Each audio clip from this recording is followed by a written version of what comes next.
मुझे ऐसा लगता है एमएलए इम्पोर्टेंट है, लेकिन आगे वाला इलेक्शन सामने देखते हुए पवार साहब ने जो निर्णय लोगों में जाने का वो भी इम्पोर्टेंट है। ये बताइए कि ये कहा जा रहा है कि प्रफुल्ल पटेल वगैरह कह रहे हैं पवार साहब अभी भी उनके गुरु हैं, अभी भी उनके पिक्चर लगे हैं, तो ये क्या वाकई स्प्लिट हो रहा है या एक परिवार में विवाद है जो सुलझ जाएगा? देखो, उनको भी मालूम है पवार साहब का फोटो अगर नहीं दिखाएंगे, पवार साहब के बारे में नहीं बोलेंगे तो वो जीत नहीं सकते।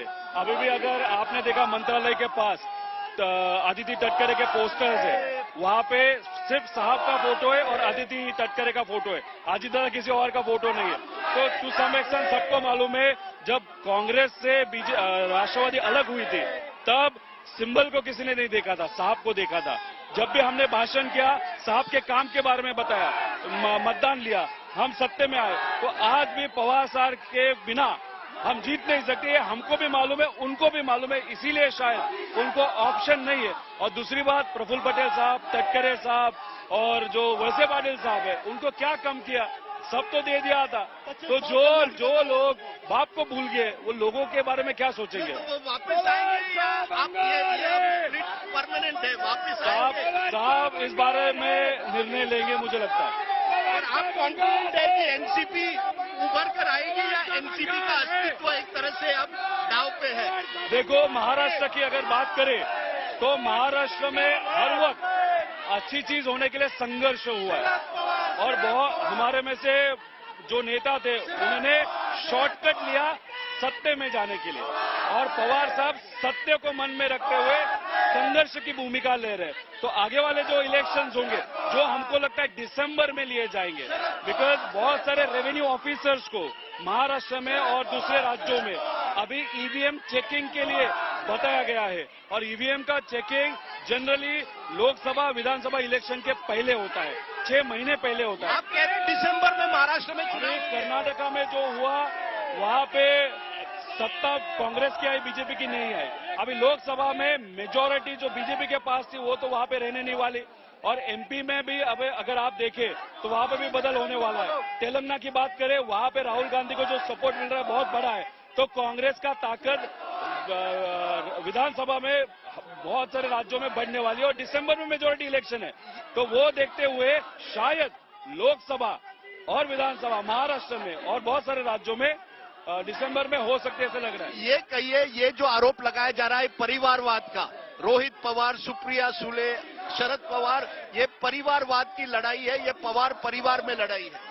अभी बीजेपी की अगर बात करें, अगर बीजेपी इस बारे में बात कर रही है तो अगर वो आंकड़ा चाहिए उसमें परिवार में से कितने लोग हैं। देवेंद्र फडणवीस साहब के फैमिली में से बहुत सारे लोग पॉलिटिक्स में थे तो उनमें परिवारवाद नहीं आता। मुंडे साहब के फैमिली में से कितने लोग पॉलिटिक्स में, उसमें परिवारवाद नहीं आता। और बहुत सारे सेंट्रल पॉलिटिशियंस के बारे में भी अगर कहना चाहे तो वहां पे भी परिवारवाद आता है। तो देखो, डॉक्टर के फैमिली में से एक आध व्यक्ति अगर डॉक्टर होता है वहां पे परिवारवाद नहीं होता। यहाँ पे अगर राजकारण में ये विषय लाके लोगों के विषय अगर आपको साइड को लगा रहे हो तो ये कहाँ की बात है। और देखो, मैं आमदार हूँ, मैं नॉर्मल कार्यकर्ता हूँ, वहां पे मैंने पद लिया है, मैं जिला परिषद सदस्य था, आमदार में आमदारी था सत्ता होने के बाद भी, और अभी भी हम ये कार्यकर्ताओं के साथ अभी लड़ने वाले हैं। आखिरी सवाल जो है वो आपसे साफ है, क्या रोहित पवार सक्सेसर है शरद पवार के लिए महाराष्ट्र की राजनीति में? सुप्रिया सुले दिल्ली जाएगी, आप महाराष्ट्र में टेक ओवर करेंगे। ये बात सक्सेसर की नहीं है, ये बात विचार की है।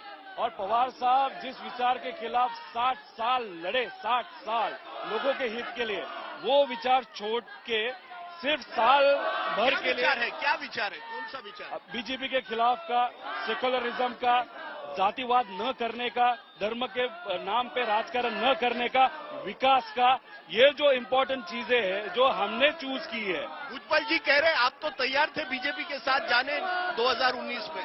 कौन? शरद पवार जी तैयार थे। ऐसा कौन बोला?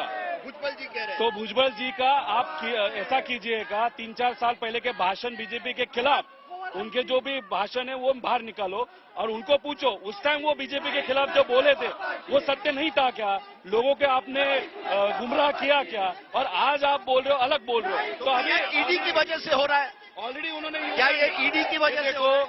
जहाँ पे वातावरण 2024 में जब भी इलेक्शन होगा बीजेपी के खिलाफ यहाँ पे अजीत दादा मुख्यमंत्री बन सकते थे, ये नेता वापस मंत्री बन सकते थे। अगर 24 में सिर्फ 9-10 महीना रुकना था, तो अभी टेम्पररी बेसिस पे आप सत्ते में क्यों जा रहे हो?